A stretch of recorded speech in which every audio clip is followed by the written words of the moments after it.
Donc, l'honorable jury, donc, qui est là aujourd'hui pour vous, d'ailleurs, qui m'a fait l'honneur de le présider et qui est composé donc de notre ami de toujours, c'est M. Chiben Mohamed, donc qui nous vient de l'université donc de Bouira. Nous avons aussi M. Zaidi qui vient de l'université de Béjaïa, M. Merzouk Belkacem qui vient de l'université de Msila et M. Msbah Mohamed qui vient donc de l'USTHB, ainsi que Mme Zebouj, donc de l'université de Béjaïa, qui est là, qui s'excuse parce qu'elle a une occupation majeure, donc elle va quitter juste après votre exposé, ainsi que M. Sidi Hachmi. Donc ils vont vous écouter pendant à peu près une quarantaine de minutes, exposer donc l'essentiel de vos travaux et de votre CV universitaire, afin d'obtenir donc l'habilitation universitaire. Donc vous avez les 40 minutes, vous avez la parole.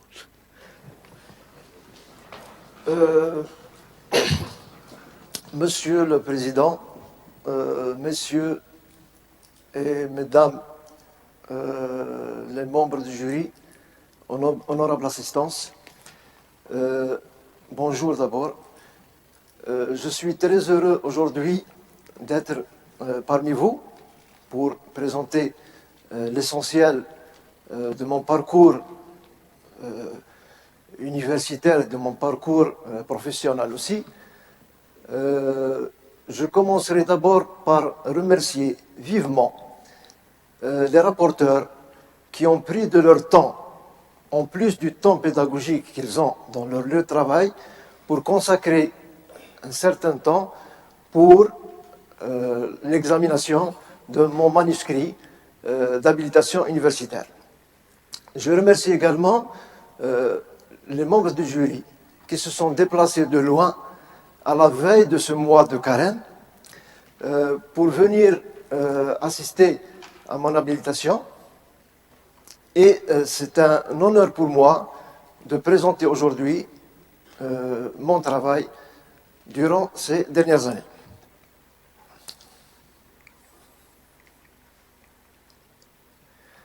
Alors, mon habilitation universitaire, donc, elle a comme spécialité donc biologie. Donc j'ai fait un doctorat dans l'option analyse de l'environnement et biodiversité. J'ai adopté le plan suivant. Donc je vais commencer par un parcours hors université. Voilà. Un parcours hors université. Ensuite, je parlais du parcours universitaire. Ensuite, le parcours pédagogique, là où je vais évoquer l'activité professionnelle d'enseignement et les activités d'encadrement. Et enfin, donc, je vais terminer par mon parcours scientifique, là où je vais essayer de développer un petit peu mon activité de recherche, les productions scientifiques et l'expertise, plutôt les perspectives dans la recherche. Alors,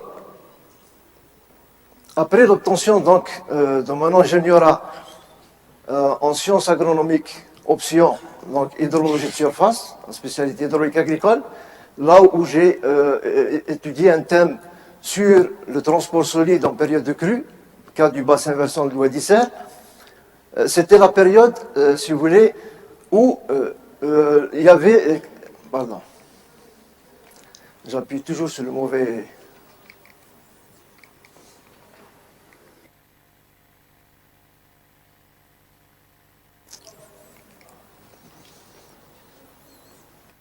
Excusez-moi, parce que de temps en temps, je sais quel pointeur et qu'est-ce qu'il a.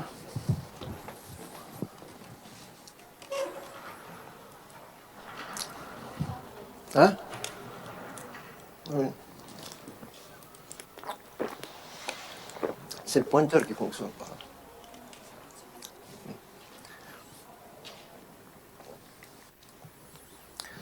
Donc là, si vous voulez, excusez-moi, donc ma thèse est intervenue au moment où il y avait l'avant-projet d'étude du barrage de pardon. Oh là là. Donc le barrage de construction qui était en construction dans le temps, c'était le barrage de Beni Amran, où il fallait faire une étude du transport solide, c'est-à-dire voir un petit peu quelle est la quantité de matière solide qui devait arriver dans ce barrage-là, Et le travail donc, a été fait au niveau de la station de l'Akhdaria. Donc vous voyez sur cette photo-là, la photo que peut-être vous vous la rappelez, c'est le tunnel de l'Akhdaria et la station, elle est juste là. Donc il fallait donc mesurer pendant un certain nombre d'années quelle est la part du transport solide qui devait arriver dans ce barrage qui est maintenant en construction. Voilà donc mon premier travail. Alors ensuite, comme par hasard, j'avais la chance d'être recruté le jour même de la soutenance. J'ai soutenu le matin et l'après-midi, j'étais au poste de travail.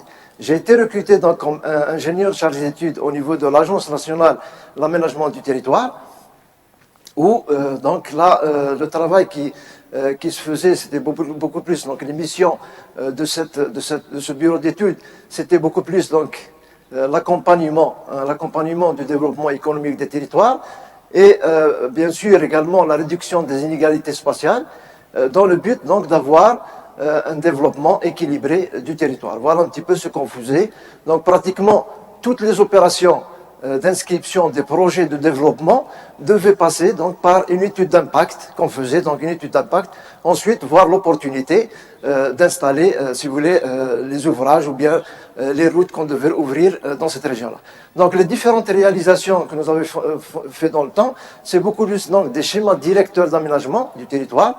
Donc on en avait fait dans le temps plusieurs wilayas, donc on avait commencé par Tlemcen, Jijel, Béjaïa, Guelma, Batna, Djelfa, etc. Donc il y avait plusieurs wilayas où on avait fait donc si vous voulez, les schémas directeurs. Donc ça se faisait en plusieurs phases. Donc la première phase, c'était beaucoup plus les phases de diagnostic, un diagnostic des situations. Ensuite, une phase d'étude et une phase de proposition d'aménagement. Voilà donc ce qui a été fait pendant cette période-là. Et je rappelle, avant d'oublier, c'est que cette période a été entrecoupée par une période de service national. Donc là, j'ai travaillé à Alger pendant un certain temps. Ensuite, j'ai été au service national. Et au niveau du service national, comme par hasard, je suis tombé sur un groupement de travaux forestiers. C'était dans la région de Djelfa, Boussaada et tout ça. Et au niveau de ce groupement de travaux forestiers, mon rôle, c'était en quelque sorte de superviser, de construire des retenues collinaires parce qu'il fallait de l'eau pour le projet de reboisement, il fallait de l'eau. Et c'était beaucoup plus ce travail que je faisais. Donc, pratiquement, c'était une continuité de ce que j'avais fait au départ. Voilà donc pour ce qui est de cette période-là. Ensuite, je suis arrivé à l'université. Donc, la situation, si vous voulez, au niveau de Dijel, n'était pas ce qu'il fallait. Donc, c'était la période de 88-89 où on ne pouvait pas travailler comme il fallait. Bon, j'ai dû quitter Dijel pour rejoindre donc l'université de Béjaïa où j'ai été recruté en novembre 88. Après ça, donc après quelques années de travail, donc il s'est avéré qu'il fallait avancer, donc il fallait donc préparer une thèse de magistère, et c'est ce que j'avais fait donc entre donc le NSA et l'université de Béjaïa, et donc à ce niveau-là, j'avais donc pris comme thématique une modélisation de la relation pluie-relief en vue de la cartographie par cligeage. C'est le cas du bassin versant de la Soumane parce que j'étais là, donc c'était l'endroit où j'avais accès à beaucoup plus de données. Donc là, si vous voulez, c'est un travail qui m'a pris énormément de temps parce que lorsque j'ai commencé à travailler, je me suis rendu compte que les données manquaient énormément. Il y avait énormément de données qui manquaient. Il y a des stations. Il faut comprendre qu'au niveau de ce bassin, il y a 54 stations dans le temps. Il y avait 54 stations. Et actuellement, il ne reste qu'une quinzaine. Voilà. Qu'est-ce qui va pas?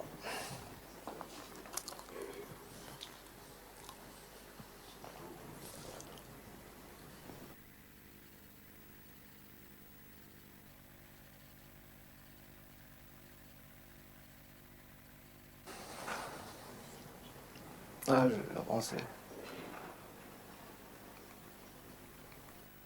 Voilà, j'étais là. C'est bon. C'est les aléas du technique. Donc là, je continue. Donc, je me suis retrouvé donc avec des données, des données, donc des stations auxquelles manquaient énormément de données. Donc, il fallait faire face à ce travail, à ce manque-là. Donc là, j'ai développé un certain nombre de, si vous voulez, de méthodes pour pouvoir combler les lacunes dans les observations. Je vais y revenir par la suite. Ensuite, en novembre 2015, j'ai soutenu donc, mon doctorat en sciences, option analyse de l'environnement et biodiversité. Donc ça fait juste une année depuis. Donc ça fait là, on était en novembre dernier actuellement. Donc ça fait presque, ça fait juste une année. Et la thématique que j'avais traitée, c'était la contribution à l'étude de l'influence climatique, lithologique et anthropique sur la variation des paramètres physico-chimiques des eaux d'un aquifère du nord-est algérien cas de la basse Soummam Béjaïa. Bon, il faut dire, donc, sous la direction donc, du professeur Madani et du professeur Benoît Leniel. Donc, il faut dire que cette thématique-là n'est pas venue par hasard. Pendant ce temps-là, il y avait un projet de recherche international sur justement la qualité de l'eau et aussi les possibilités donc, de rechercher des moyens de recharge des nappes au vu du manque d'eau qui commence à se faire sentir vis-à-vis du réchauffement climatique. Donc là, j'ai essayé, dans cette thèse-là, de regarder donc, quelle est l'influence du climat, ou bien l'influence de la lithologie et l'influence de l'entropie sur la qualité de l'eau. Donc là, si vous voulez, sur un certain nombre de puits, un certain nombre de forages, pendant 5 ans, pendant une période de 5 ans, et deux fois dans l'année, 2 campagnes par année, essayer de voir quelle est la variation de la qualité de l'eau et essayer de trouver les origines de la pollution. D'où vient cette pollution-là? C'est-à-dire, est-ce que c'est une pollution naturelle? Est-ce que c'est une pollution anthropique? Ou bien c'est les deux à la fois? Et essayer d'expliquer un petit peu la détérioration de la qualité et la diminution de la quantité de l'eau. Donc cette thèse a été préparée donc, au niveau de 4 laboratoires, donc le labo 3BS, biochimie, biophysique, biomathématiques, le labo d'analyse des eaux de l'ANRH, parce que c'est là où je fais beaucoup de mesures, le labo de morphodynamique continentale et côtière de l'Université de Rouen, et si vous voulez, le laboratoire de l'ADE qui m'a beaucoup aidé dans ce domaine. Alors, comme stage, bon, j'ai dû faire plusieurs stages pour arriver là. Donc, il y avait un premier stage que j'avais fait dans le temps, un stage de 16 mois au niveau de l'ANRH. C'était pour ma thèse d'ingénierat. Ensuite, un autre stage d'une année entrecoupé. Je prenais certaines périodes où j'allais à l'ANRH pour pouvoir faire mes analyses. C'était pendant toute la période de la réalisation de la thèse de doctorat. C'était de 2004 jusqu'à 2005. Et également, j'ai bénéficié de 2 stages dans le cadre du projet Tassili. Donc, un stage. Ah, ça ne va pas. Ouais, assez.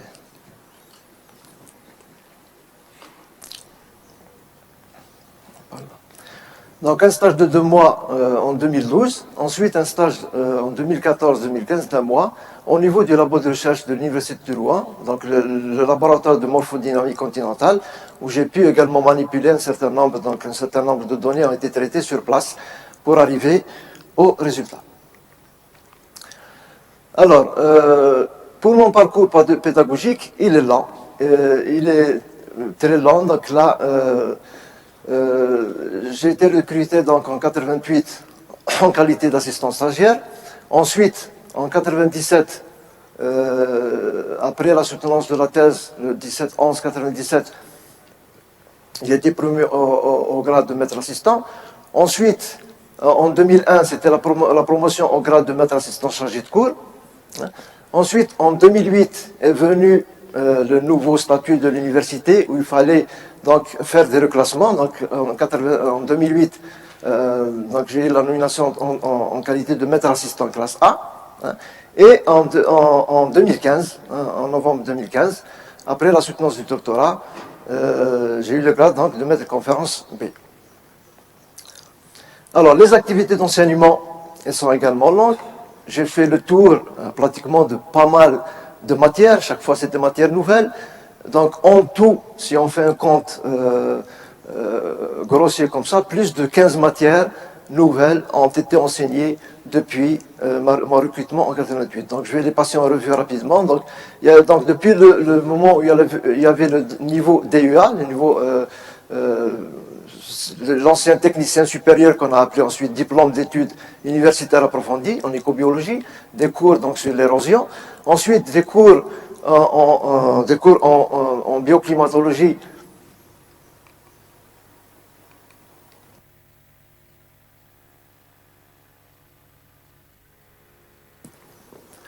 Des cours en bioclimatologie pour le niveau 5 et le niveau 6. Ensuite, des cours d'écologie, des cours de construction hydraulique, parce qu'il faut savoir que durant mon parcours, j'ai passé une certaine période au niveau du département d'hydraulique, au niveau de l'Institut d'hydraulique au départ, ensuite qui est devenu département, où j'ai enseigné au 4e année la construction hydraulique. Ensuite, au 3e année ingénieur, c'était le cours d'hydrologie. Un cours d'hydrologie avec donc le cours TP et TD. Ensuite, un cours en géomorphologie, donc j'étais à cheval entre l'Institut d'hydraulique et l'Institut de biologie, parce que j'ai jamais quitté, si vous voulez, l'enseignement en biologie. J'avais fait de la géomorphologie pendant ce temps-là. Ensuite, j'ai fait également des cours de dessin technique, parce que vous allez me dire, bon, qu'est-ce que fait un cours de dessin technique pour un ingénieur en biologie, un ingénieur? Bon, il faut comprendre que toute ma scolarité était une scolarité technique. Hein, j'ai eu donc une formation d'électromécanicien, donc j'ai suffisamment de connaissances en dessin, et ça m'a permis donc dans le temps, il y avait une promotion de sciences alimentaires qui était arrivée en 3e année, où ils avaient dans le programme, hein, M. Madini se rappelle bien, ils avaient dans le programme une matière de dessin technique. Bon, tout le monde a regardé autour qui c'est qui pouvait faire ça. Bon, ils sont tombés sur moi. Donc j'ai assuré ça pendant plusieurs années. Ensuite, il y a également des cours de gestion des risques et catastrophes naturelles, des cours sur les énergies renouvelables, des cours sur la gestion durable des ressources en eau. Ensuite, des cours qui sont revenus récemment avec la licence écologie-environnement. C'est le cours de bioclimatologie donc qu'on a réactualisé, donc qu'on a adopté par rapport à cette formation d'écologie-environnement. Ensuite, il y a eu des cours sur la gestion et la protection des ressources en eau. Encore également une autre matière, parce qu'il y a l'ouverture d'une licence professionnelle en emballage et conditionnement dans le département de sciences alimentaires. Ils ont également une matière de dessin technique que j'ai repris, parce que si vous voulez, je les ai actuellement. Ils sont à la 2e promotion. Il y a également un cours sur l'agriculture durable. Et j'ai intervenu pendant ma carrière, si vous voulez, également dans des cours de post-graduation. Autant il y avait les magistères, donc de 2011 à 2014, c'était le cours sur la gestion durable des ressources en eau, un cours de magistraux. Ensuite, actuellement, donc, il y a une première promotion de nouveaux doctorants auxquels donc, je dispense le cours des changements globaux et des ressources en eau. Donc, c'est les premières années de doctorat, 3e cycle actuellement. Vous voyez donc, si vous voulez, il y a énormément de matières qui ont été faites. J'ai fait pratiquement le tour de tout ce qui pouvait se faire. C'est énorme. Je n'ai pas mis en détail l'ensemble, ça ferait beaucoup. Mais l'essentiel, c'est que là, on voit effectivement qu'il y a énormément de cours qui ont été préparés. Et généralement, chaque fois, je m'aventure à prendre un cours nouveau parce que ça me permet d'apprendre. Chaque fois, je prends un cours nouveau, je le prépare, je le donne et ça me permet donc de me recycler et d'avoir donc beaucoup d'informations. Bien sûr, pour cette habilitation, il fallait bien sûr préparer un polycopier de cours, c'est celui que je vous présente ici. Donc un polycopier, bien sûr, qui est destiné aux 3e année licence écologie et environnement. C'est un cours donc qui parle, si vous voulez, de l'élément pour l'étude du climat et la bioclimatologie, où le sommaire il est là. Donc j'ai fait le tour un petit peu, si vous voulez, de toutes les raisons pourquoi on doit étudier le climat. Ensuite, les différents paramètres du climat, comment on le mesure, les échanges de chaleur, la représentation graphique et les indices climatiques, l'évapotranspiration, le bilan hydrique. Il faut comprendre que c'est un cours élémentaire, parce qu'il s'agit d'étudiants qui font pour la première fois cette matière-là. Il n'y a pas de notion très approfondie, mais ça donne un petit peu une image sur l'utilité de l'étude du climat pour une région donnée. Voilà ce que j'ai présenté ici. Alors, les activités d'encadrement aussi, elles sont énormes, longues et énormes. Là, vous voyez, je n'ai pas mis un listing, il est sur le manuscrit, mais je n'ai pas osé mettre le listing de tous les thèmes encadrés. Ils sont plus de 70. Là, c'est uniquement ce que j'ai pu retrouver. Donc, pendant toute la période où je suis là, j'ai toujours encadré, j'ai toujours autour de moi des binômes d'étudiants. Si ce n'est pas 4, c'est 5, si ce n'est pas 5, c'est 8. Donc là, on est tout le temps entouré. Je vais faire juste un petit, si vous voulez, un petit compte. Donc de 95 jusqu'à 2001, c'est 22 mémoires de DEA dans la spécialité écobiologie. Ensuite, de 2003 jusqu'à 2009, c'est 18 mémoires d'ingénieurs d'écologie et environnement. Plus il y avait également des mémoires d'hydraulique, des étudiants d'hydraulique que j'avais encadrés dans le temps. Et ensuite, à partir de 2010, il y a eu l'introduction du nouveau système LMD, donc licence, master, doctorat. Là aussi, donc, de 2011 jusqu'à 2012, il restait encore des étudiants de l'ancien système qu'il fallait faire soutenir. Hein. Ensuite, pendant cette période-là, donc de 2011 jusqu'à 2016, pas moins de 27 mémoires de Master 2 ont été encadrées. Voilà un petit peu le compte. Ça fait un peu plus de 70, avec tout ce que j'ai oublié et tous ceux pour lesquels je n'ai pas pu retrouver les archives, ni dans l'ancienne bibliothèque, ni dans la nouvelle. Donc là, je préfère vous le dire. Bon, peut-être ce sera pour la prochaine fois. Alors, on arrive à... J'aurais aimé que cette liste-là soit des publications, mais... enfin, je ne regrette pas parce que, si vous voulez, c'est être responsable ou prendre une tâche de responsabilité, ce n'est pas pour rien, c'est pour apprendre, et j'ai appris beaucoup de choses, j'ai appris énormément de choses. Alors, je vais essayer d'énumérer, si vous voulez, quand je suis arrivé là, tout à fait au début, il fallait donc installer un laboratoire de mémoire, parce que je suis arrivé, j'ai trouvé au niveau de l'ISN, hein, l'Institut des sciences naturelles, des mémoires qui se faisaient partout, une disparité dans le matériel, il y avait un petit peu une anarchie dans si vous voulez, dans la faisabilité, si vous voulez, des mémoires. Bon, on avait pensé, si vous voulez, dans le temps, de regrouper tous les fins de cycle dans un seul laboratoire avec leur équipement pour essayer de maîtriser un petit peu la situation. Voilà ce qui a été fait donc la première fois.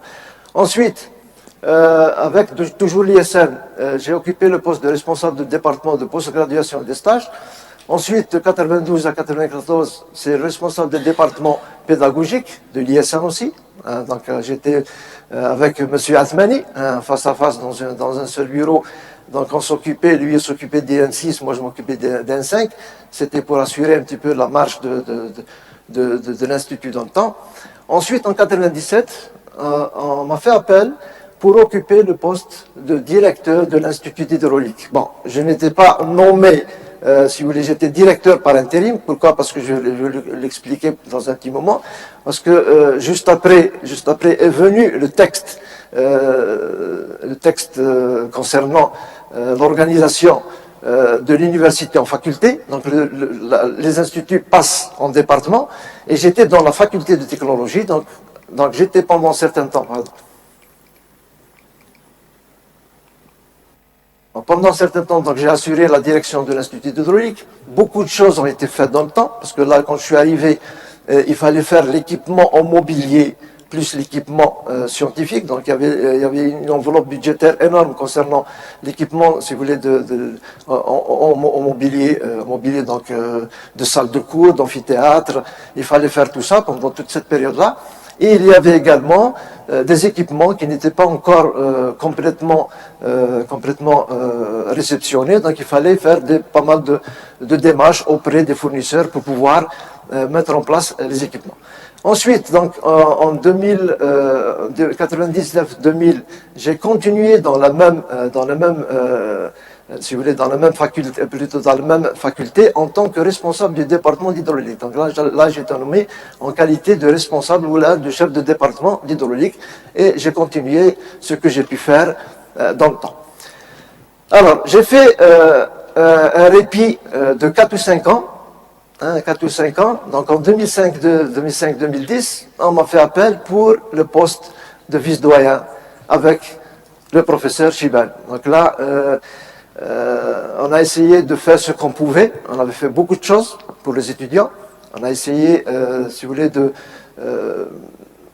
procurer pour l'étudiant le meilleur environnement pour qu'il puisse travailler. Il y avait une équipe très dynamique. On avait fait beaucoup de choses, beaucoup de choses. Et c'est tout un honneur pour moi d'avoir passé cette période-là où j'ai appris beaucoup de choses avec M. Chibal, M. Madani et tous les autres. Alors, ensuite, en 2015, il fallait donc mettre en place un bureau d'écoute et d'orientation. Bon, j'ai été membre de ce bureau-là jusqu'à maintenant. Et à partir de 2016,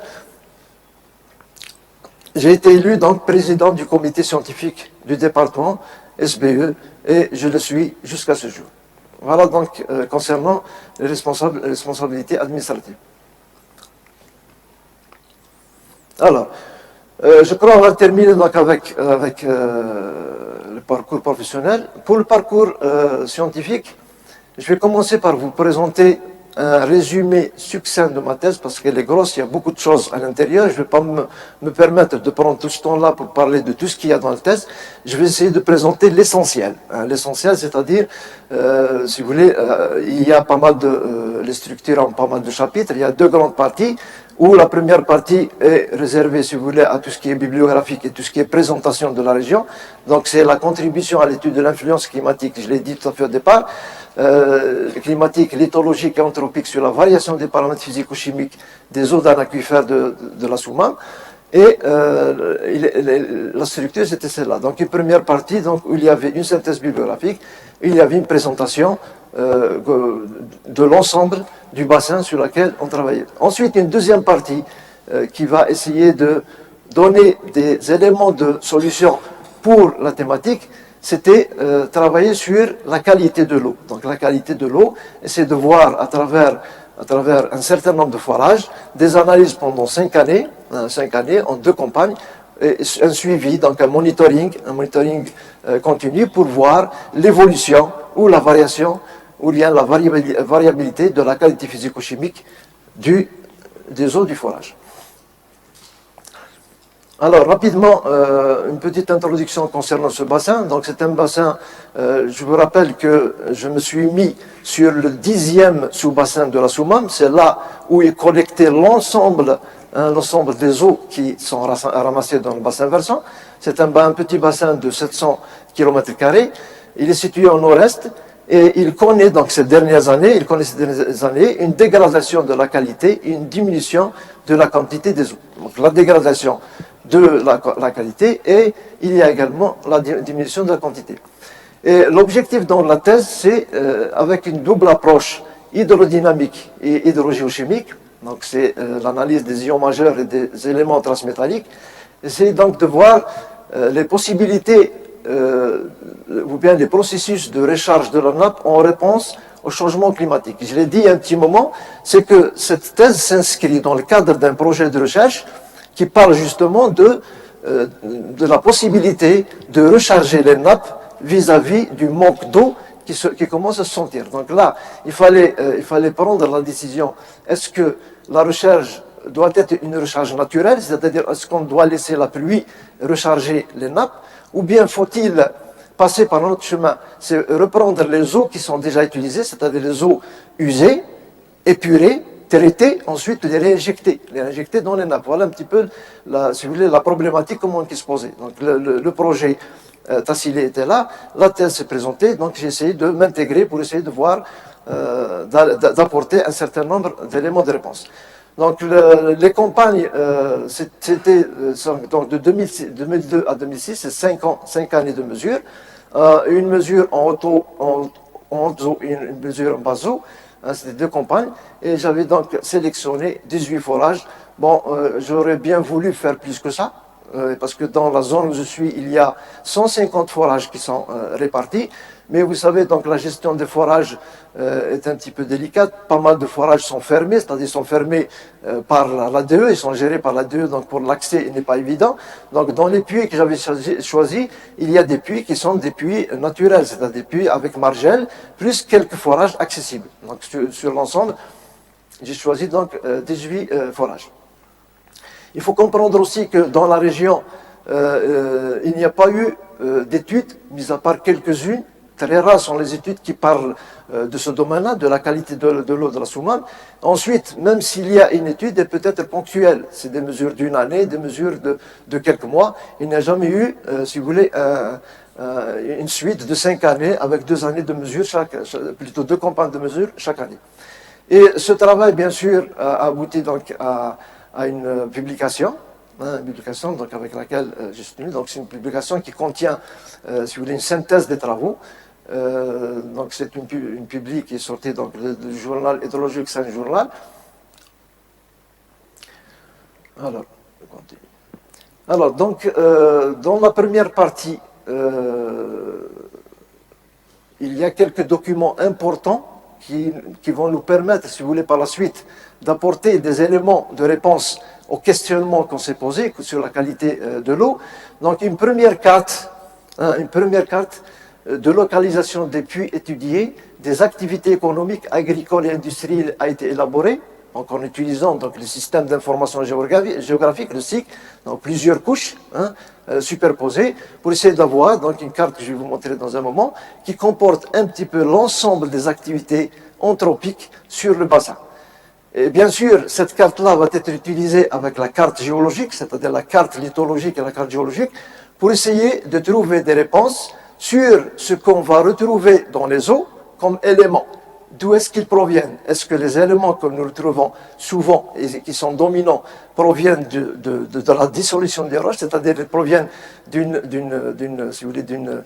pollution naturelle, ou bien ça provient de la pollution anthropique. Donc là aussi, c'est à ça qu'a servi cette carte-là.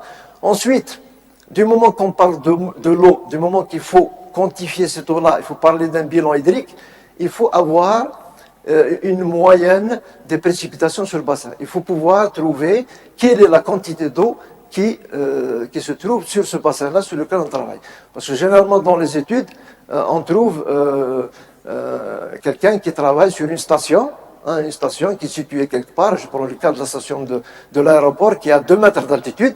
Ensuite, il vous dit que la moyenne de précipitation sur le bassin, elle est de temps. Alors que c'est une moyenne calculée sur une station qui est située à 2 mètres d'altitude. On sait bien quelle est la différence qu'il y a entre une station en altitude et une station qui est face à la mer. Donc pour ça, une deuxième carte des précipitations moyennes du bassin a été établie. Et cette carte-là nous a servi pour estimer le bilan hydrologique du bassin. Le bilan hydrologique, c'est un élément important si on veut parler d'eau dans un bassin. Et il faut comprendre également que la nappe phréatique du remplissage alluvial de l'Bas-Soumane a été retenue comme une zone d'étude du projet PHC Maghreb sur la recherche naturelle et artificielle des aquifères. Et ça, je vais l'évoquer un peu plus tard. Parce qu'il faut comprendre que autour de ce PHC-là, il y a plusieurs pays qui se sont greffés. Donc il y a la Tunisie, le Maroc, la France et l'Algérie. Et nous avons choisi un bassin pilote par région, pour essayer d'apporter des éléments de réponse concernant cette question-là de la recherche naturelle des nappes. Est-ce que ce sera naturel ou artificiel? Donc voilà donc la fameuse carte établie par SIG. Donc, vous voyez ici sont énumérées l'ensemble des activités. Donc vous avez la population qui est représentée là sous forme de bâtiments en grandeur. Donc chaque grandeur, si vous voulez, correspond à une densité de population. Nous avons également toutes les activités industrielles. Il y en a pas mal dans cette plaine-là. En venant d'Akbou jusqu'ici, il y a énormément d'activités industrielles. Il y a aussi des dépotoirs, parce que je ne parlerai pas de décharge d'ordures, parce qu'il y a les décharges d'ordures contrôlées, mais il y a énormément de dépotoir. Et quand on parle de dépotoir, c'est une décharge non déclarée. C'est une décharge non déclarée. Et il y a énormément de décharges comme ça sur le long de la Soumam.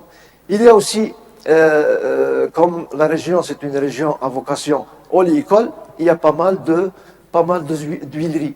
Pas mal d'huileries. Si on dénombre ce qu'il y a sur cette zone-là, l'ensemble, il y a un peu comme presque 80 huileries de différents ordres, parce qu'il y a des huileries modernes, des huileries anciennes. Bon, il y a les chiffres ici, nous pouvons les voir. Il y a aussi les eaux usées. Les eaux usées, c'est toute l'eau qui est utilisée par la population et qui est rejetée. D'accord? Il est rejeté. Ce soit le secteur industriel, le secteur agricole, ou bien le secteur, ou bien le domicile, quoi. Il y a une quantité qui est déversée. Et on regarde là, quand on suit, si vous voulez, ce cours d'eau, on voit que pratiquement toutes les activités sont autour de l'Oued. Elles sont toutes autour de l'Oued. Quand on prend le cas de CDH, la densité de population est une des plus élevées dans le monde. D'accord? Par rapport à la superficie, on peut avoir jusqu'à 1800 habitants par kilomètre carré. C'est vraiment dense. Il y a aussi cette zone de Taharaj, d'Arbou, où il y a pas mal d'activités. Et on retrouve la même chose donc à Luxor, à Béjaïa, donc il y a énormément d'activités. Donc j'ai rajouté à cela les mines aussi, parce que les mines aussi, il faut comprendre que ce sont des exploitations minières, des exploitations géologiques. Elles peuvent donc avoir une influence sur la qualité de l'eau. Et on retrouve bien sûr du fer, on retrouve du plomb, on retrouve des trucs dans l'eau, on retrouve pas mal de choses. Je vais essayer d'avancer. Alors, je reviens un petit peu donc à la partie pluviométrique. J'ai mis ici un aperçu du chronogramme. Vous comprenez que nous avons 54 stations ici. Je n'ai pris que quelques-unes pour vous montrer comment sont représentées les données de pluie. Ce que vous avez en noir ici, la barre noire que vous avez là, c'est la période d'enregistrement. Et le blanc, il n'y a pas de données. Voilà comment sont les données au niveau du bassin de la Soumam. Alors, pour chaque station, il y a une période de fonctionnement, une période d'arrêt, une période de fonctionnement, une période d'arrêt. Et on se rend compte que les périodes d'arrêt qu'on retrouve souvent, c'est entre 1960 et 1970. C'est là où nous avons des creux énormes, parce qu'il faut comprendre qu'avant 1960, c'était la gestion coloniale. Après 1960, donc de 60 à 70, il fallait reprendre en main les stations, il fallait les faire fonctionner. Donc on retrouve dans les données, généralement, il y a énormément de vide à ce niveau-là. Et là, dans la dernière colonne, j'ai mis, si vous voulez, les périodes d'arrêt. C'est-à-dire quand on a cette date, c'est la station, elle s'est arrêtée en 2007. Cette station-là, elle s'est arrêtée en 78, parce qu'il y a pas mal de stations qui ont été abandonnées. Sur l'ensemble des 54 stations que compte le bassin versant, on n'en retrouve que 21. Les points noirs que vous avez ici, c'est les 21 sur lesquels j'ai travaillé.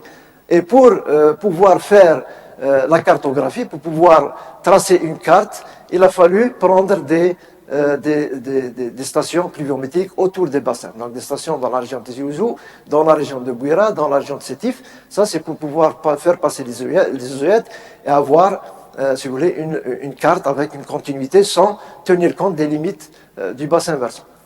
Alors, la méthode de comblement du lacune, je ne vais pas énumérer toutes les méthodes que j'ai utilisées, mais je vais énumérer surtout, et beaucoup plus, celle qui a donné les meilleurs résultats. C'est celle des séries chronologiques. C'est-à-dire qu'on considère une matrice de données pluviométriques comme étant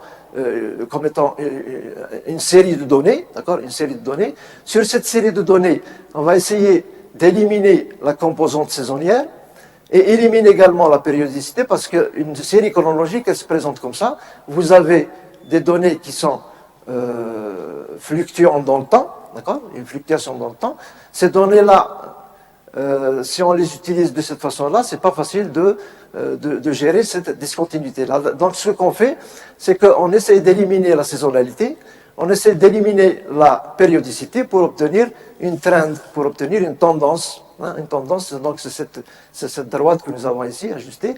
Cette tendance-là, lorsqu'on la continue de part et d'autre, on peut recalculer les données qui ne sont pas mesurées. C'est-à-dire, ça a permis, pour toutes ces stations qui ont fonctionné comme ça, de combler ces vides.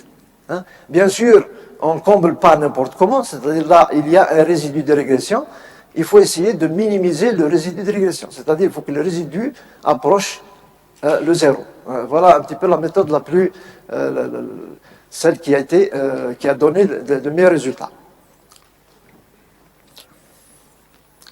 Alors, on est arrivé donc à la réalisation de cette carte. Bon, il y a 4 cartes comme celle-là. Moi, je vais présenter celle qui a donné les meilleurs résultats. C'est les pluies annuelles dans la région. Et ces pluies annuelles, elles se répartissent de cette façon-là. Donc, nous avons des régions pluvieuses, hein, des régions qui sont sous influence maritime, face à la mer. Ensuite, vous avez une autre région qui est là. Hein, et vous avez l'arrière-pays, à partir de la zone du plateau. Cette région-là, nous n'enregistrons que de très faibles quantités de pluie. Alors, lorsqu'on calcule une moyenne uniquement ici, bien sûr, le résultat sera là. Si je calcule une moyenne pour une station de Béjaïa, qui est là, je trouverai une moyenne qui approche ces chiffres. Mais si je cherche qu'est-ce qui se passe sur l'ensemble du bassin, je vais me retrouver avec des valeurs de pluie faibles.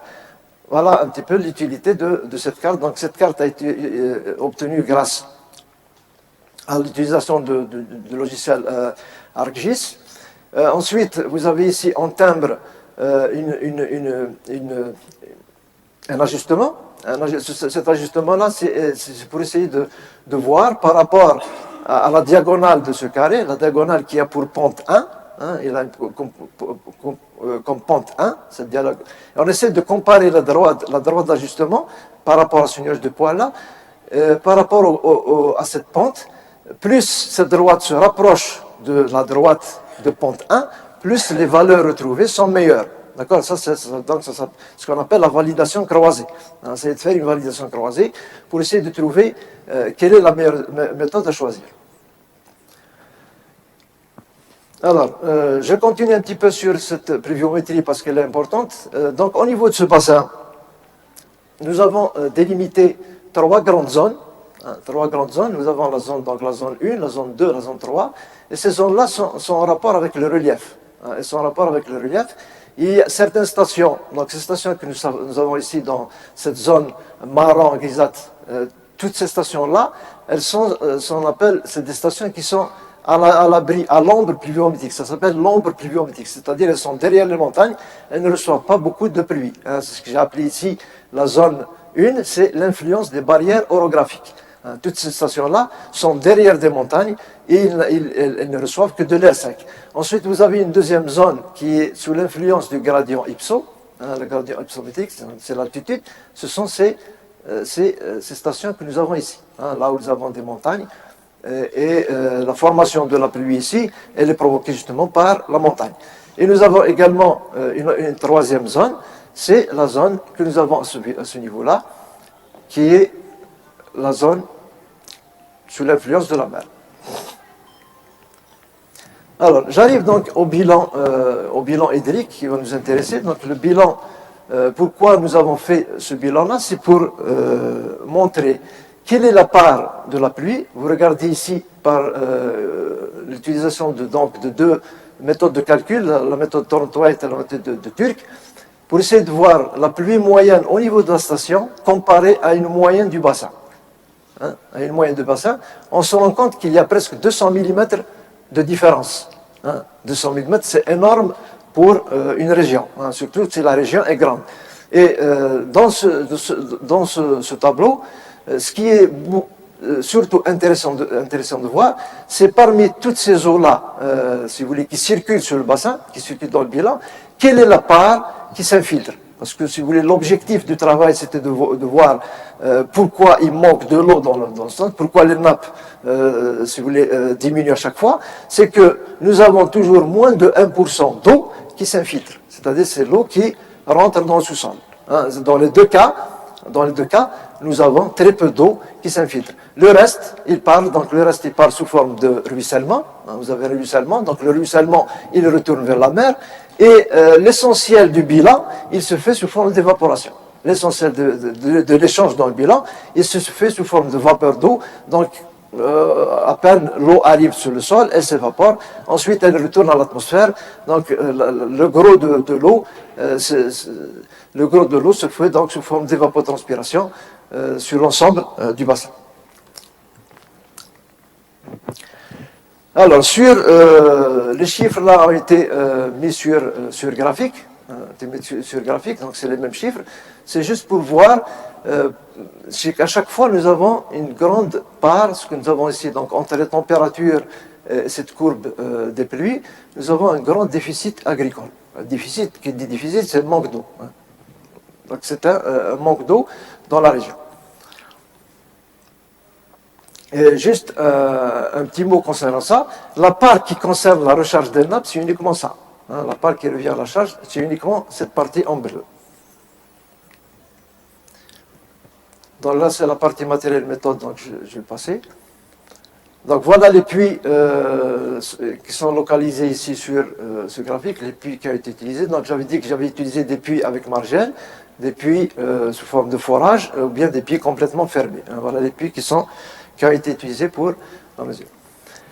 Avec ça, donc, nous avons pu tracer la courbe piézométrique en haute zone, bas zone. Donc la courbe piézométrique, elle nous donne la cote piézométrique, donc c'est cette valeur-là. Donc là, nous avons une variation de l'amont vers l'aval de 2 à 67 mètres. Donc vous avez une variation énorme. La nappe donc descend souvent. La nappe donc a une coefficient d'emmagasinement de 0,15%, une transmissivité qui varie entre 3 et 7,5 10 puissance 2 mètres carrés par seconde, et une perméabilité assez importante parce qu'il s'agit d'une nappe alluviale.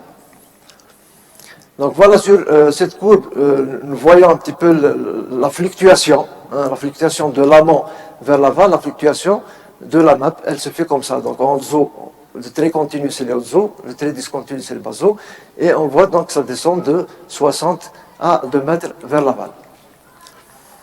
Ça, ce sont les résultats faits pendant les 5 années. Donc il y a des résultats concernant la physico-chimie. Il y a des résultats, donc là vous avez des résultats physiques avec la DBO. Ensuite là vous avez les résultats concernant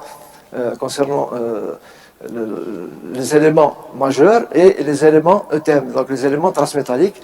Et comparé aux normes, la plupart des chiffres que nous avons là dépassent la norme. La plupart des chiffres dépassent la norme. Tous les éléments qui ont été calculés ont fait l'objet d'une interpolation, parce que ça ne suffit pas de connaître la valeur au niveau d'un puits, mais on essaie de voir qu'est-ce qui se passe autour. Donc là aussi, ce sont des courbes interpolées. Donc on a une isoligne, c'est ce qu'on s'appelle une isoligne, c'est une île d'égale valeur, et on essaie de voir donc, avec ça, les flèches noires que vous avez ici, ce sont le sens d'écoulement. Le sens d'écoulement, le sens d'alimentation dans la nappe. Et les points noirs que vous avez à ce niveau, ce sont les forages qui ont été exploités et analysés. Alors, les outils statistiques utilisés pour ça sont nombreux. Donc, nous avons utilisé l'ACP, l'analyse composante principale, complétée par l'AFC, plutôt l'analyse factorielle. Nous avons également utilisé la classification ascendante hiérarchique et avec, bien sûr, des tests de vérification en utilisant l'analyse de la variance. C'est pour donc avoir à chaque fois la relation qu'il y a. Pardon. La relation qu'il y a entre les éléments et les puits. Donc pour nous, les observations, ce sont les puits. Et ici, vous avez les éléments analysés pour essayer de voir quelle est la relation qui existe entre eux. Alors, ensuite, nous avons également utilisé des études hydrochimiques pour essayer de voir les faciès. Nous avons 4 grands faciès, donc des faciès qui montrent que nous avons une lithologie très hétérogène sur le bassin. Vous avez des faciès bicarbonatés, calciques, ensuite des faciès bicarbonatés sodiques et potassiques, chlorurés, etc. Nous avons également fait ce sodium absorption pour voir la qualité de l'eau pour l'irrigation aussi. Et nous avons également travaillé sur les indices de saturation pour voir quand est-ce qu'il y a sédimentation et quand est-ce qu'il y a, si vous voulez, dissolution ou sédimentation grâce à l'indice de saturation. Je vais essayer d'aller vite. Alors, comme conclusion pour cette première partie, c'est qu'il y a une concentration élevée en ces éléments-là, le calcium, les bicarbonates, le chlore, le sulfate, etc. Nous avons également l'utilisation des outils à montrer qu'il y a une très forte association entre ces éléments, hein, une association importante. Ensuite, la minéralisation, on s'est rendu compte que la minéralisation, elle va de l'amont vers l'aval. Hein. Il y a une différence de minéralisation entre les deux. Les faciès, j'en ai parlé, et on s'est rendu compte que au niveau donc, de l'amont, en venant de l'amont vers l'aval, il y a une très grande variation dans la qualité de l'eau. Ensuite, ces résultats-là nous ont permis donc, de tracer une carte de vulnérabilité, parce que cette carte-là, elle est importante pour essayer donc, de prendre des décisions sur les aménagements futurs. Ensuite, également, voir quelles sont les interventions appropriées en cas de pollution. Donc, pour ça, nous avons utilisé ce modèle donc, drastique pour tracer cette carte de vulnérabilité, et nous avons mis au point cette carte-là qui donne donc deux zones très vulnérables qui sont là, celle-là et celle-là.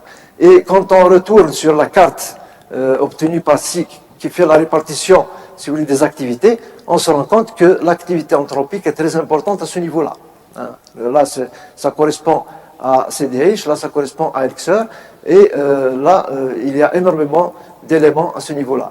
Donc, cette carte-là nous montre que la nappe a une vulnérabilité moyenne de 45% et une vulnérabilité forte de 22% et une vulnérabilité très forte de 33%.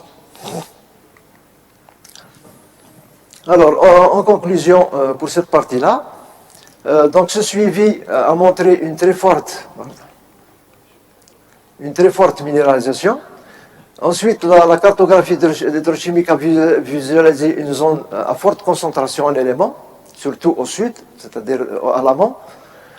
La comparaison des concentrations en sodium, potassium, calcium, etc. a mis en relief la dominance des ions salifères. On a beaucoup plus d'ions salifères.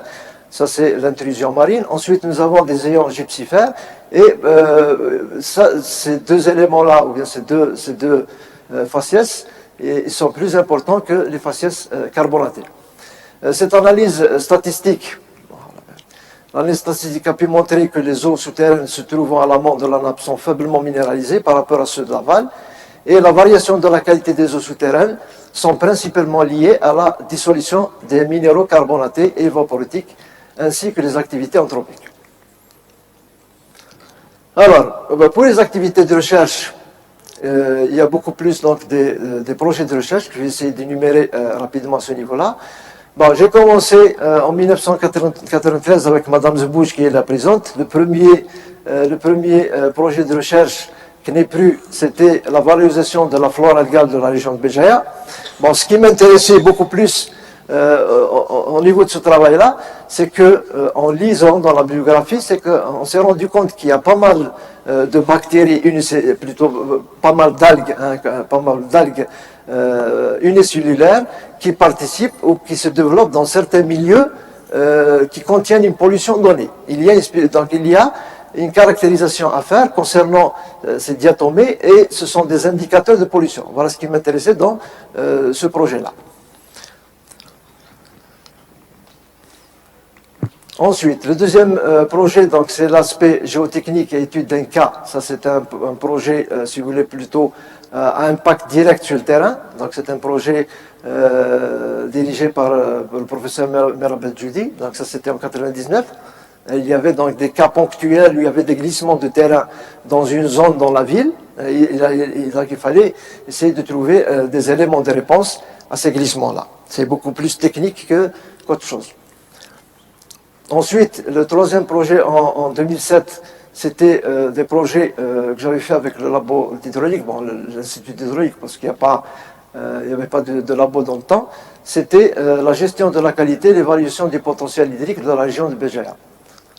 Un projet achevé. Ensuite, un autre projet en 2007, c'est un projet que j'avais initié avec le professeur Igrouada. Il venait d'arriver et il voulait à tout prix qu'il y ait un projet dans le labo, donc on a essayé de de travailler un petit peu sur la maîtrise des techniques. Bien sûr, moi, je me copie toujours de l'aspect eau, parce que là, il y a une relation entre la vie du piscicole, donc la vie du poisson, et la qualité de l'eau. Et c'était beaucoup plus pour voir quelle est l'influence de la qualité de l'eau sur, si vous voulez, sur la reproduction en aquaculture. Alors, un autre projet, cinquième projet en 2009, c'est les ressources en eau en jeu du développement durable, cadre l'eau del Jumaa. Ça également, c'est un projet achevé. On a eu également en 2010 un projet PNR, avec donc, le laboratoire 3BS. C'est toujours dans la même thématique, c'est l'évolution de la ressource en eau du bassin versant de la Soumam, diagnostic et proposition d'outils de gestion, un projet achevé. Un autre projet sur la caractérisation hydrochimique des eaux de surface et souterraines de l'Oued Agrioul, ça c'est en 2012. Un autre projet sur la caractérisation de la structure et du fonctionnement des systèmes karstiques et l'évaluation de leurs ressources, c'est un projet actuel, donc en 2015. Donc là, je vais juste ouvrir une petite parenthèse concernant ça. La partie que je traite actuellement avec les étudiants, c'est dans la région, c'est qu'il y a énormément de karsts, il y a beaucoup d'eau dans les karsts, et on essaye de localiser ces sources karstiques, on essaye de les mettre sur un support cartographique, et à travers donc les eaux de ces sources, on essaie de regarder quelle est la qualité de l'eau de la source, quelle est sa qualité sur le plan physico-chimique et sur le plan bactériologique. Donc là, chaque année, si vous voulez, on prend une région, on essaie donc de localiser un certain nombre de sources qu'on met sur support cartographique. Donc on aura un résultat comme celui-là. Si vous voulez, vous avez les sources. Donc là, c'est un tableau qui contient 36 sources. Là, je l'ai coupé.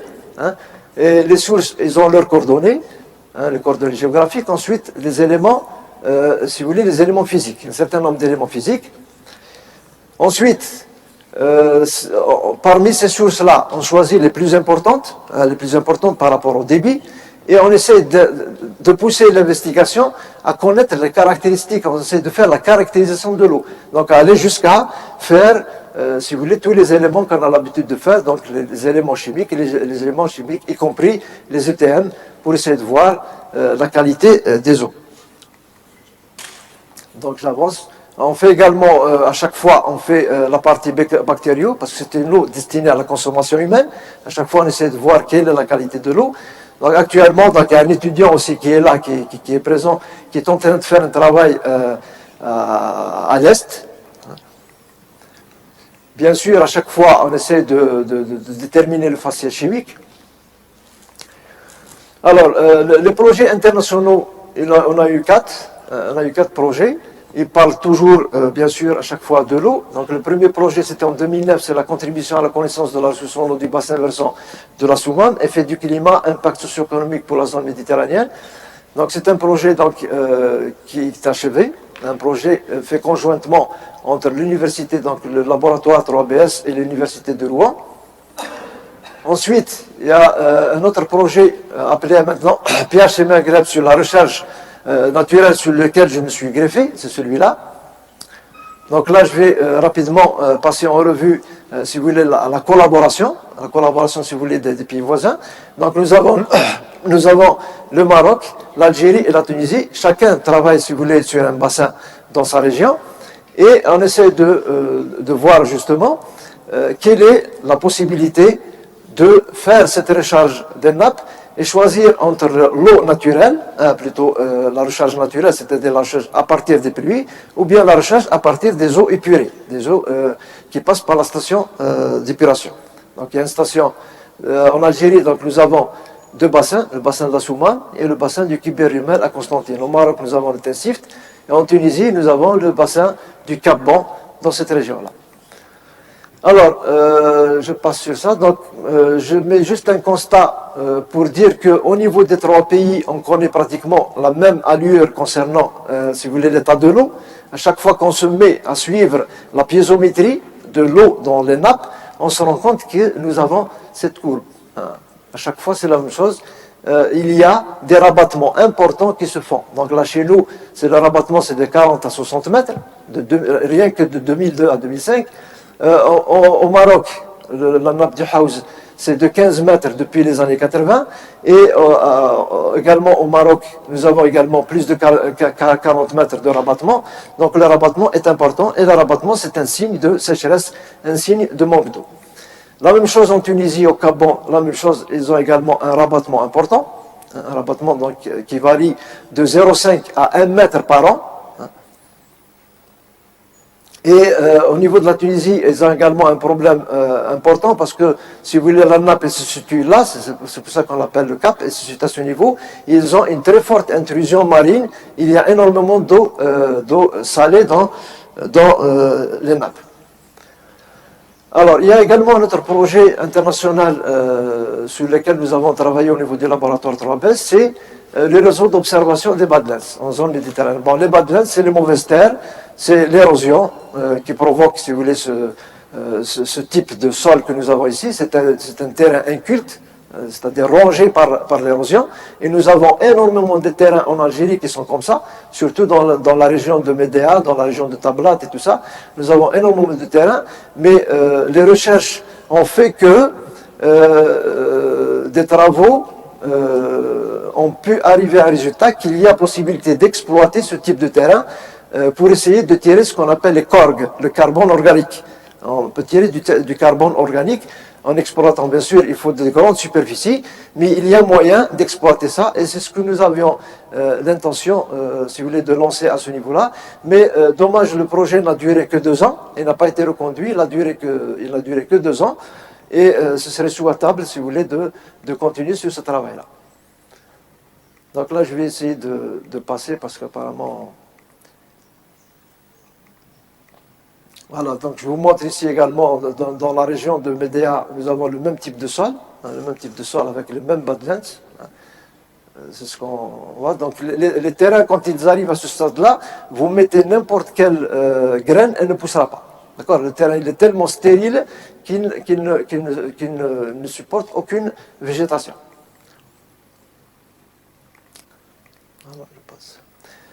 Alors, comme production scientifique, j'ai pu donc réaliser 3 articles. Donc un article sur la qualité de l'eau, spatio-temporelle, donc publié dans la revue Hydrologic Science Journal. Ensuite, juste après, il y a eu un chapitre de livre sur l'impact du changement climatique sur les ressources en eau. Ça c'est dans Springer. Et l'article hors thèse, c'est celui-là, c'est un article, si vous voulez, qui traite un petit peu de la variabilité hydrologique du bassin d'Assouman par rapport au changement climatique, c'est-à-dire par rapport à l'influence de l'oscillation nord-atlantique, donc le NAO. Alors, je vais essayer d'ouvrir une parenthèse concernant ce dernier projet qui est important. Donc, les stations étudiées, donc c'est la station d'El Asnan, la station de Sidi Yahya, ensuite une station dans la région de Sétif, avec une station hydrométrique pour la mesure du débit, et le travail s'est fait sur l'évolution, si vous voulez, de la pluviométrie et du débit de la Souman. Donc voilà les stations qui ont été traitées, les données. Et on obtient donc ce fameux résultat qu'on met sous forme d'ondelettes, dans le des précipitations. Donc, les ondelettes, si vous voulez, elles permettent de montrer les discontinuités qu'il y a dans un phénomène, et on a trouvé pas mal de résultats intéressants concernant ce travail-là. Alors, en conclusion, concernant ce travail, donc les fluctuations climatiques dans la Soumam, elles ressemblent aux fluctuations climatiques globales, c'est-à-dire elles ressemblent un petit peu à ce qui se passe dans le monde. Les modes de variabilité interannuelle expliquent une part non négligeable de la variabilité hydrologique. Nous avons recensé 3 périodes sèches et 3 périodes, il y a des périodes humides, donc 3 périodes humides, 3 périodes sèches durant ces années-là, donc 75-80, 95-90, jusqu'à 2000. Ensuite, nous avons des périodes humides. Il y a donc une influence réelle du NAO sur la variabilité hydrologique. Et les résultats qui sont présentés montrent que les valeurs de précipitation et de débit d'Assouman sont contrôlées par différents facteurs. Certains ils sont d'origine climatique, tels que la NAO, et d'autres ils sont d'origine probablement anthropique. Alors, il y a deux articles en voie de soumission sur l'érosion. Il y a ce premier article-là, c'est un travail sur le bassin de Boussellem, sur, si vous voulez, l'érosion. Un deuxième article également qui parle de l'érosion, mais on essaie d'étudier ce phénomène d'hystérésis concernant la variation qu'il y a dans la concentration et le débit, donc le débit solide et le débit liquide. Les communications, donc il y a 9 communications en tout, donc je ne vais pas les passer en revue une à une, donc il y en a depuis 2000, donc 2000, 2006, 2008, ensuite 2010, en 2011, en 2015, donc 9 publications internationales, plutôt 9 communications. Alors les implications collectives, bon, j'en ai parlé tout au long de cet exposé, bon, enfin, je dirais j'ai été partout, j'étais tout le temps, si vous voulez, dans toute activité, soit de la recherche, soit dans la pédagogie, ou bien dans les comités d'organisation, si vous voulez, de séminaires, ou bien dans les comités scientifiques. Alors, je vais terminer donc par ces perspectives. Donc, les 3 importants projets, le premier sur les aquifères karstiques. Il y a pas mal d'axes qui peuvent être, si vous voulez, proposés par la suite. Il y a l'identification et la caractérisation des aquifères, c'est ce qu'on est en train de faire actuellement. Il y a aussi un travail important sur l'étude de la vulnérabilité des aquifères karstiques et l'établissement de cartes de vulnérabilité de la pollution concernant les cartes. Il y a également la répartition et la définition du potentiel hydrique des aquifères karstiques à l'échelle de la région. On peut également travailler sur la mise en évidence des impacts climatiques et humains sur les ressources karstiques et l'évaluation de la réponse des sources karstiques au scénario des changements globaux. Le travail sur l'influence du changement climatique sur l'hydrologie de la Soumam, il y a également pas mal de choses à faire. On peut étendre le champ d'analyse, parce que là, nous avons travaillé sur un bassin assez grand quand même, mais on peut, par exemple, réduire la superficie du bassin, travailler sur le sous-bassin, essayer de travailler sur les températures et l'évapotranspiration, parce que ce sont des éléments qui ont une grande indication sur l'évolution des précipitations au débit total, c'est-à-dire essayer de voir où va le débit, où vont les précipitations par rapport au débit qu'on mesure dans les stations. On peut travailler également sur les extrêmes hydrologiques, au lieu de s'y limiter aux moyennes, parce que là, en général, dans toutes les études, on parle de moyenne, mais il y a aussi cet aspect extrême hydrologique qui est important. Donc, les extrêmes hydrologiques, ce sont ceux qui donnent des phénomènes extrêmes aussi, les inondations, les crues, pas mal de paramètres climatiques qui gênent l'environnement. Concernant le travail sur le flux sédimentaire également, il y a lieu de le reproposer sous forme d'un autre projet international, parce que c'est vraiment important. Il y a énormément de surfaces qui se perdent comme ça, qui ne servent à rien, qu'on peut éventuellement mettre en valeur, qu'on peut éventuellement exploiter.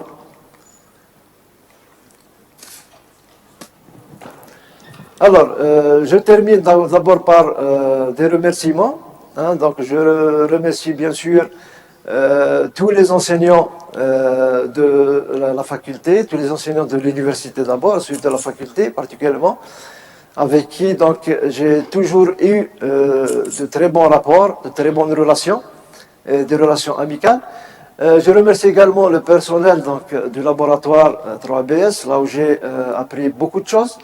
On a travaillé énormément, donc si je parle de persévérance, la persévérance, je l'ai appris là-bas, donc il faut tenir, il faut aller loin.